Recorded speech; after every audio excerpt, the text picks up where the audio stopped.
అదే RTV app వార్తల్ని క్షణాల్లో చదివే అవకాశం ఉంటుంది. ఒక న్యూస్ పేపర్, ఒక టెలివిజన్ ఛానల్ మీ చేతుల్లో ఎప్పుడూ ఉంటాయి. లెప్రసీ వ్యాధి అంతమవుతుంది అనుకుంటున్న వేళలో చాప కింద నీరులా చల్లగా జారిపోతున్నట్లయితే కనిపిస్తున్న పరిస్థితి కనిపిస్తుంది. ఈరోజు ఉమ్మడి విజయనగరం జిల్లాలో లెప్రసీ కేసులు అధికంగా నమోదవుతున్న పరిస్థితి కనిపిస్తుంది. ఈ మధ్య కాలంలో వైద్య శాఖ అధికారులు క్షేత్రస్థాయిలో సర్వేలు అయితే నిర్వహిస్తున్నారు. ఈ సర్వేలో ఈ లెప్రసీ కేసులు అయితే అధికంగా నమోదవుతున్న పరిస్థితి కనిపిస్తుంది.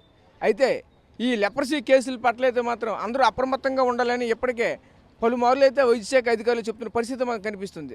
ఈ లెప్రసీ ఈ వ్యాధి పైన ఎటువంటి చర్యలు తీసుకుంటున్నారు, అలానే ప్రజల్లో ఎటువంటి అవగాహన కలిగిస్తున్నారు, అసలు ఈ లెప్రసీ వ్యాధి ఉన్నట్లు ఎలా గుర్తిస్తున్నారు, అయితే దీనికి సంబంధించిన మరిన్ని వివరాలు ఆ శాఖకు సంబంధించినటువంటి అధికారులు అడిగి మరిన్ని వివరాలు తెలుసుకునే ప్రయత్నం చేద్దాం రండి. జిల్లాలో రోజు రోజుకు లెప్రసీ కేసులు పెరుగుతున్న నేపథ్యంలో ఈరోజు ఈ లెప్రసీ కేసుల గురించి అసలు ఎటువంటి సర్వేలు చేస్తున్నారు, ఏ విధంగా ట్రీట్ చేస్తున్నారు అనే దీనికి సంబంధించిన మరిన్ని వివరాలు జిల్లా అధికారి అయినటువంటి రాణి గారు మనతో పాటు ఉన్నారు. మరిన్ని వివరాలు అడిగి తెలుసుకునే ప్రయత్నం అయితే చేద్దాం.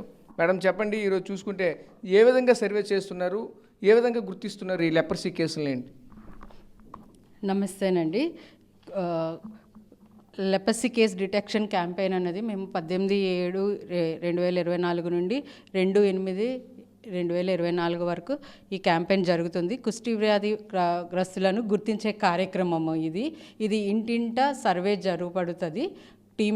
Survey team members, search team members మీ ఇంటికి వచ్చి లెప్రసీ యొక్క లక్షణాలు, ఒక వ్యాధి యొక్క లక్షణాలను వాళ్ళు గుర్తిస్తారు. ఎలాంటి లక్షణాలు అంటే చర్మంపై స్పర్శ లేని నొప్పి లేదా దురద లేని మచ్చలు, చర్మంపై ఎర్రని లేదా రాగి రంగు మచ్చలు, చెవులపై వీపుపై ఏమైనా బుడతలు ఉన్నటువంటివి, కనురెప్పలు పూర్తిగా మూయలేకపోవడము, నొప్పిగా ఉన్న నరాలు, అరచేతులు, కాళ్ళు, పాదాలు స్పర్శ లేకపోవడము, చేతులు పాదాలు నొప్పి తెలియని గాయాలు లేదా పుండ్లు కలిగి ఉండటము, చల్లని లేదా వేడి వస్తువులను గుర్తించలేకపోవడము, చేతుల నుండి వస్తువులు జారిపోవడము, కనుబొమ్మలు మరియు కనురెప్పల వెంట్రుకలు రాలిపోవడము, ఇలాంటి లక్షణాలు ఎవరైనా ఉంటే ఈ సర్చ్ టీమ్స్ ఇంటింటికి వచ్చి సర్వే చేస్తున్నప్పుడు ఇలాంటి లక్షణాలను వాళ్ళు గుర్తిస్తారు. ఆ లక్షణాలను గుర్తించినటువంటి లక్షణాలు ఉన్నటువంటి ఇండివిజువల్స్, పర్సన్స్ని, వాళ్ళు సస్పెక్ట్స్ని, అనుమానితులను మెడికల్ ఆఫీసర్కి చూపించినప్పుడు మెడికల్ ఆఫీసర్ ఆ కేసుని కన్ఫర్మ్ చేస్తారు. వెదర్ ఇట్ ఈజ్ లెప్రసీ కేసా కాదా అన్నది వాళ్ళు నిర్ధారిస్తారు. ఒక్కసారి అలాంటి నిర్ధారించినటువంటి కేసులను డిటెక్ట్ అయినటువంటి కేసులకు మనము MDT అనే ట్రీట్మెంట్ ప్రభుత్వం వారు ఉచితంగా ఇస్తున్నారు. 1 నుంచి 5 మచ్చలు కలవారు PB కేసు అంటారు. వారికి 6 నెలలు కోర్స్ ట్రీట్మెంట్ ఉంటుంది. 5 నుంచి పైబడినటువంటి మచ్చలు ఎక్కువగా ఉన్నట్లయితే వాళ్ళని MB కేసు అని అంటారు, మల్టీబ్యాసిలరీ కేసు అని అంటారు. వాళ్ళకి 12 నెలలు ట్రీట్మెంట్ ఇవ్వడం జరుగుతుంది. అలాగే కాకుండా ఆ చుట్టుపక్కల ఉన్నటువంటి వాళ్ళు కూడా రిఫాంప్సిన్ ట్రీట్మెంట్, కాంటాక్ట్ అటాక్ లేకుండా ఉండనందుకు వాళ్ళ ఇంట్లో వాళ్ళకి అందరికీ రిఫాంప్సిన్ ట్రీట్మెంట్ కూడా ట్రాన్స్మిషన్ జరగకుండా ఉండనందుకు వాళ్ళకి రిఫాంప్సిన్ టాబ్లెట్స్ కూడా గవర్నమెంట్ వారు ఉచితంగా ఇస్తున్నారు. కాబట్టి ఇలాంటి లక్షణాలు ఎవరైనా ఉన్నట్లయితే మీ ఇంటికి సర్వేకి వచ్చినప్పుడు వారికి మీరు చూపించినట్లయితే వెంటనే కేసు లెప్రసీ కేసా కాదా అన్నది నిర్ధారించడం జరిగి ఎర్లీ డిటెక్షన్గానైనా మనం కేసు నిర్ధారించి త్వరగా ట్రీట్మెంట్ పెట్టడం వలన వాళ్ళ ఆరోగ్యవంతులుగా ఉంటారు. అలాగే డిఫార్మిటీస్కి కూడా వెళ్లకుండా ఉంటారు. అంటే ప్రజెంట్ ఇంతవరకు జిల్లాలో లెప్రసీ కేసులు ఎన్నున్నాయని గుర్తించారు. ప్రజెంట్ స్టేటస్ ఏంటి? ఈ ఇయర్ 2023లోని ఆన్ హ్యాండ్ కేసెస్ 272 కేసెస్ ఉన్నాయండి. ఇప్పుడు ఈ LCDC ప్రోగ్రామ్ చేయడం వలన మనము 78% సర్వే జరిగింది ఇప్పటి వరకున. దాంట్లోని 4257 మంది సస్పెక్ట్స్, అనుమానితులను మనము గుర్తించాము. ఇప్పటి వరకు మనకి 31 కేసులు నమోదయ్యాయి. ఇంకా సస్పెక్ట్స్ని మనము కన్ఫర్మ్ చేసి కేసులు ఉన్నట్లయితే మనము డెఫినెట్గా ట్రీట్మెంట్ పెట్టి ప్రభుత్వం వారు ఇచ్చినటువంటి ఉచిత మందులకు వాళ్ళకి అందజేస్తాం. నా పేరు డి జ్యోతిక. నాకు ఈ చెయ్యి దగ్గర స్పర్శ తెలిసేది కాదు. ఫస్ట్లో ఎందుకు ఇలా అనిపించింది అనేసి హాస్పిటల్కి వెళ్ళి చూసుకుంటే స్కిన్ స్పెషలిస్ట్ దగ్గరికి పంపించారు. ఆ తర్వాత వాళ్ళేమో లెప్రసీ కాలనీ దగ్గరికి వెళ్ళామని చెప్తే ఆ హాస్పిటల్కి వెళ్ళేటప్పుడు వాళ్ళు స్మియర్ తీసుకొని టెస్ట్ చేస్తే లెప్రసీ అని చెప్పారు. ఆ తర్వాత 1 year కోర్స్ వాడాలని చెప్పారు. ఆ తర్వాత వాడినప్పటి నుంచి కొంచెం బాగానే ఉంది. చెయ్యి కూడా ఎక్కువగా లాగట్లేదు. ప్రెజెంట్ నేను ట్యాబ్లెట్స్ వాడుతూ ఉన్నాను. నేను కోఆపరేటివ్ చదువుతున్నాను ప్లాటినం వొకేషనల్ ట్రైనింగ్ సెంటర్లో. ఆ హాస్పిటల్కి వెళ్ళేటప్పుడు వాళ్ళు అన్నారు, ఇక్కడ విజయనగరంలో ప్లాటినం వొకేషనల్ ట్రైనింగ్ సెంటర్ ఉంది అని చెప్పారు. అందులో ఏదైనా ట్రేడ్ జాయిన్ అవుతావా, చదువుకుంటావా అంటే చదువుకుంటాను కంప్యూటర్ ట్రేడ్ అంటే, ఇక్కడ సార్కి ఫోన్ చేసి వాళ్ళు జాయిన్ చేసుకున్నారు నన్ను ఇక్కడ బాగానే చూసుకుంటున్నారు. నా పేరు మోహన్ రావు, మా తోండ్రింగ్ గ్రామం, గరవేడి మండలం, విజయనగరం డిస్టిక్. నాకు ముందుగా లెపర్సీ వచ్చిందనేసి మా ఈదిలో ఉన్నటువంటి ఆశా వర్కర్ వారు నన్ను గుర్తించారు. అక్కడ ఉన్న గరవేడి అదే హాస్పిటల్ తీసుకుని వెళ్ళి అక్కడ రక్త చికిత్స చేయించి ఇతనికి లెపర్సీ ఉంది విజయనగరంలో మహారాజ్ హాస్పిటల్కి తీసుకుని వెళ్తే అక్కడ వాళ్ళు చూసి వాళ్ళంతా గమనించి మీరు 1 ఇయర్ కోర్స్ వాడాలి, కోర్స్ వాడిన తర్వాత మీకు అనేది ఇక్కడ తగరపాలెం దగ్గర చెల్లూరు లెపర్సీ మిషన్ అనే కాలేజ్ ఉంది, అక్కడ మీగా ఫ్రీగా కోచింగ్ ఇచ్చి మీకే ప్లేస్మెంట్ ఇచ్చి మీ భవిష్యత్తుని బాగా చూసుకుంటారు, ఫ్యూచర్లో మీరు ఎలా ఉండాలనేది కూడా వాళ్ళే చూసుకుంటారు అనేసి వాళ్ళు చెప్పారు. నేను 1 ఇయర్ మెడిసిన్ వాడాను. మెడిసిన్ వాడిన తర్వాత నా ఒంట్లో ఉన్నటువంటి బ్యాక్టీరియా అనేది కొంచెం నయమైంది. అలా నయమయ్యే కొలది నా బాడీలో అలా కొలది కొంచెం చేంజ్ అవుతూ ఉండేది. అదేవిధంగా ఇంట్లో ఉన్నటువంటి వాళ్ళు కూడా కొంచెం బాధపడేవారు.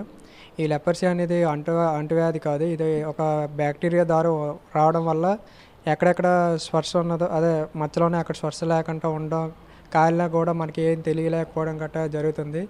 ఇది పెద్ద అంటువ్యాధి కూడా కాదు, లెపర్సీ బ్యాక్టీరియా ద్వారా వచ్చే వ్యాధి. మా ఊరు దొరమౌడ్ అండి, మా మండలం గంగవరం అండి, మా జిల్లా అల్లూరు సీతారామన్ జిల్లా అండి. నాకు మొదట్లో ఈ చేయి మీద చిన్న మచ్చ వచ్చిందండి. లెపర్సీ అనేది మైకోబ్యాక్టీరియా అనే జీవి ద్వారా వస్తుందండి. అది ఒక గాలి ద్వారా సోకుతుందండి మన శరీరంలో సోకి. అది ఏ ప్లేస్లో అయితే అది ఉంటుందో మనం చెప్పలేమండి. కానీ ఏ ప్లేస్లోకి వెళ్ళినా కానీ అది వెళ్ళిన ప్లేస్లోని లోపల మనకి సన్న నరాలు ఉంటాయి, ఆ నరాలని కట్ చేసుకుంటూ వస్తుందండి లోపల. ఆ సమయంలో మనకి మచ్చ ఏర్పడుతుందండి. మచ్చ ఏర్పడడం వల్ల మనకు ఎవరైనా గిచ్చినా ఏదైనా చేసినా స్పర్శ ఉండదండి. స్పర్శ ఉండిపోవడం వల్ల అందులో మళ్ళీ ఆ ఏరియాలో కొంచెం తిమ్మిరి ఉంటుందండి. మనం అనుకుంటూ మామూలు మచ్చనే మనం దాన్ని నెగ్లెక్ట్ చేసుకుంటే వెళ్ళిపోయినప్పుడు అదేమవుతుందంటే లోపల ఆ సన్న నరాలు అలా కట్ చేసుకుంటూ వెళ్ళి అలా మచ్చ పెరుక్కుంటూ వస్తుందండి. మనం ఏదన్నా బలమైన పని చేసినా ఏదైనా వేడి వస్తువు పట్టుకున్నా మనకి స్పర్శ తేలిక కాలిపోయి మొత్తం చర్మం అంతా గాయం కింద అయిపోద్దండి. మన శరీరంలో ఏ మచ్చ వచ్చినా కానీ ముందు దాన్ని అవగాహన ఉంచుకొని మన దగ్గరలో ఉన్న హాస్పిటల్కి మనం వెళ్ళి దాన్ని చెకప్ చేయించుకోవాలండి.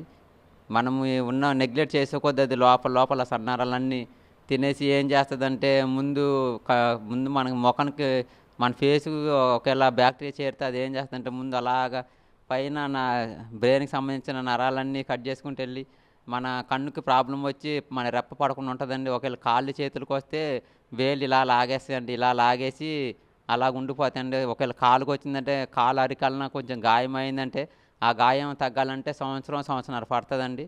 మనం చాలా జాగ్రత్తగా ఉండాలండి. ఏ పని బలమైన పని చేయకూడదండి, చేయకూడదు. మళ్ళీ ఏదైనా వేడి వస్తువు పట్టుకుంటే అది స్పర్శ తెలియక ఆ చెయ్యి అలా కాలిపోద్దండి. నేను అలాగా ఒక సంవత్సరం అలాగ నేను నెగ్లెక్ట్ చేయడం వల్ల నాకు ఈ వేలు లాగేసినండి. లాగేస్తే తర్వాత గవర్నమెంట్ హాస్పిటల్కి వెళ్తే నీకు ముందే వచ్చింది, నువ్వు ముందే అవగాహన ఉంచుకోవాలని మందులు ఇచ్చారని సంవత్సరం కోర్సు వాడానండి. తర్వాత ఆపరేషన్ కత్తిపూడి వస్తే అక్కడ ప్రసాద్ సార్ అని డాక్టర్ గారు ఉన్నారు. ఆ డాక్టర్ గారికి ఇక్కడ వీటి Vizianagaram leprosy mission platinum vocational training సెంటర్లో మనోజ్ సార్ అన్న ఒక అతను ఉన్నాడండి. అతను ఆ డాక్టర్ గారికి తెలుసండి, పలానా దిక్కున మీ వ్యాధి ఉన్న వాళ్ళకి ఫ్రీగా కోచింగ్ వేసి ఫ్రీగా భోజనం పెట్టి అన్ని సదుపాయాలు, మీకు ఏమన్నా హాస్పిటల్కి ఏమైనా ఇబ్బంది ఉంటే అన్ని సదుపాయాలు వాళ్ళు చూసుకుంటారు అని చెప్పాడండి. ఆ డాక్టర్ గారు చెప్తే సర్లే వెళ్తాం సార్ అంటే ఇక్కడికి వచ్చిన తర్వాత వాళ్ళు మా జీవితంలో ఎంతో మేలు చేశారండి. మాకు తినే ఆహారాన్ని, మాకు చదువు చెప్పే కోచింగ్ని, మా అవసరాలని, మా ఆరోగ్యాన్ని వాళ్ళే మొత్తం సమస్తం చూసుకుంటున్నారండి. విజయనగరంలో ఈ లెపర్సీ రీహాబిలిటేషన్ సెంటర్ ప్లాటినం అయితే ఏదైతే ఉందో ఆ కాలేజీకి సంబంధించినటువంటి ప్రిన్సిపల్ మనతో పాటు ఉన్నారు. అంటే ఈరోజు ఈ లెపర్సీ వ్యాధికి గురైనటువంటి విద్యార్థులు కావచ్చు, అలాగే వాళ్ళ పేరెంట్స్ కావచ్చు, వాళ్ళ నుంచి ఎటువంటి నియమ నిబంధనలతో కూడినటువంటి ట్రీట్మెంట్ ఏ విధంగా ఉంటుందని చెప్పేసి దానికి సంబంధించిన వివరాలతో పాటు ఆ రీహాబిలిటేషన్ సెంటర్లో వాళ్ళకి ఎటువంటి షెల్టర్లు కల్పిస్తున్నారు, వాళ్ళని ఏ విధంగా చూసుకుంటున్నారు అని చెప్పి మరిన్ని వివరాలు మనతో పాటు చెప్పడానికి ఉన్నారు. ఆయన అడిగి మరిన్ని వివరాలు తెలుసుకునే ప్రయత్నం చేద్దాం. సార్ చెప్పండి సార్, ఈరోజు చూసుకుంటే మీ రీహాబిలిటేషన్ సెంటర్లో ఎటువంటి ఫెసిలిటీస్ కల్పిస్తున్నారు ఈరోజు స్టూడెంట్స్కి? ఇదే మాకే 28 ఇయర్స్ నుంచే ప్లాటినం వొకేషనల్ ట్రైనింగ్ సెంటర్ అంటారు. అదే ఐటీఐ మాట, గవర్నమెంట్ ఆఫ్ ఇండియాతో రిజిస్టర్ అయ్యారు. దాంట్లో ప్రత్యేకంగా ఏంటంటే లెప్రసీ ఎఫెక్టెడ్ యూత్ ఉంటారు. తర్వాత ఎవరు తల్లిదండ్రి లెప్రసీ అయి ఉన్నారు కానీ వాళ్ళ పిల్లలు కూడా యూత్ స్టేజ్ ఉంటారు. కాబట్టి వాళ్ళకి ముఖ్యంగా మేము ఇక్కడే డీజిల్ మెకానిక్, ఎలక్ట్రీషియన్, వెల్డింగ్, తర్వాత డ్రెస్ మేకింగ్ అండ్ కోపా అంటే కంప్యూటర్ కోర్సులో మేము ఐటీఐ పద్ధతిలో మొత్తం ట్రైనింగ్ ఇచ్చేసి మాతో ఏంటంటే కొద్ది కంపెనీస్ ఉన్నారు, వాళ్ళు మాతో టైఅప్ అయి ఉన్నారు. Like Tata motors, Mahindra and Mahindra. వాళ్ళు ఇక్కడికి వచ్చి క్యాంపస్ ఇంటర్వ్యూ చేసి ట్రైనింగ్ అయిపోయిన తర్వాత వాళ్ళు తీసుకుంటారు. దాంట్లో ఏంటంటే ప్రత్యేకంగా ముఖ్యమైన ఉద్దేశం ఏంటంటే లెప్రసీ వ్యాధిగ్రస్త ఎవరు కానీ యూత్ ఉంటే ఆ యూత్ ఏంటంటే మా దగ్గరికి వచ్చి ఫ్రీగా మొత్తం ట్రైనింగ్ పొంది జీవితంలో ఒక స్థిరమైన పరిస్థితిలో ఉండి వాళ్ళ ఫ్యామిలీకే చూసుకొని సమాజంలో ఇక మంచి గౌరవంతో బతుకోవాలి చేసి మా ఉద్దేశం. ఆ ఉద్దేశంలో మేము 28 ఇయర్స్ నుంచి అదే పనిలో ఉన్నాం, పని చేస్తూనే వస్తున్నాం. దాంతో సహా కూడా అదే వాళ్ళకి మాత్రమే లేకుండా కూడా కొన్ని జనరల్ స్టూడెంట్ కూడా మా దగ్గర వస్తారు. వాళ్ళు కూడా కలిసి వీళ్ళతో ట్రైనింగ్ ఇస్తాం. మాకే అదే భేరా లేదు. జనరల్ స్టూడెంట్ అవ్వచ్చు, లెప్రసీ వ్యాధి వల్ల అవచ్చు, వాళ్ళందరూ కలిసి ఒక దగ్గరే అందరు ట్రైనింగ్ అయ్యి అందరికీ అదే సదుపాయం ఉంటాయి. మా దగ్గర హాస్టల్ ఉన్నాయి, గర్ల్స్ హాస్టల్, బాయ్స్ హాస్టల్ వేరేగా ఉన్నాయి. అలా అక్కడ ఉంటారు. ఆ హాస్టల్ టైంలో కూడా చాలా డిసిప్లిన్ మనం నేర్పిస్తూనే ఉంటాం. తర్వాత జీవితంలో ఎలాగా బతుకోవాలి, life skill classes, employability classes, అలాగే ఇంటర్వ్యూలో ఫేస్ అవ్వాలి, ఈ మొత్తం వాళ్ళకి మేము నేర్పించి క్యాంపస్ ఇంటర్వ్యూ మా దగ్గరే కానీ లేకపోతే కంపెనీకి దగ్గర వెళ్ళి ఇంటర్వ్యూ చేసుకుని వాళ్ళకి ప్లేస్మెంట్ చేయాలి బాధ్యత కూడా మా దగ్గర ప్లేస్మెంట్ ఆఫీసర్ చేసి ఒక పోస్ట్ ఉన్నాయి. అతను బాధ్యత తీసుకుంటారు. అతను ప్రతి దగ్గరే కంపెనీతో కాంటాక్ట్ పెట్టుకుని ప్లేస్మెంట్ గురించి ట్రై చేస్తాం. ఇప్పుడే ప్రజెంట్గా ఏంటంటే మాకు 80% ప్లేస్మెంట్ ఉన్నాయి. ఈ 20 ఇయర్స్లో మేము దగ్గర 4,000 స్టూడెంట్ ట్రైనింగ్ ఇచ్చాం. ఆ 4,000 నుంచే 80% మంచిగా ఎక్కడెక్కడికి పనిచేసి అలా హ్యాపీగా ఉన్నారు. కొద్దిమంది చాలా మంచి బిజినెస్ కూడా చేస్తున్నారు.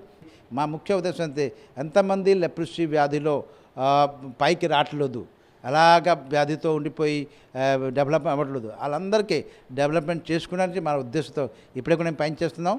ఇప్పుడే కూడా లెప్రసీ చాలా ఎక్కువ కేసెస్ వస్తుంది. కాబట్టి మేము మరీ ఎక్కువగా వాళ్ళకి సేవ చేయాలి ఉద్దేశంలో మేము పని ఎప్పుడు కూడా వస్తూనే ఉంటాం.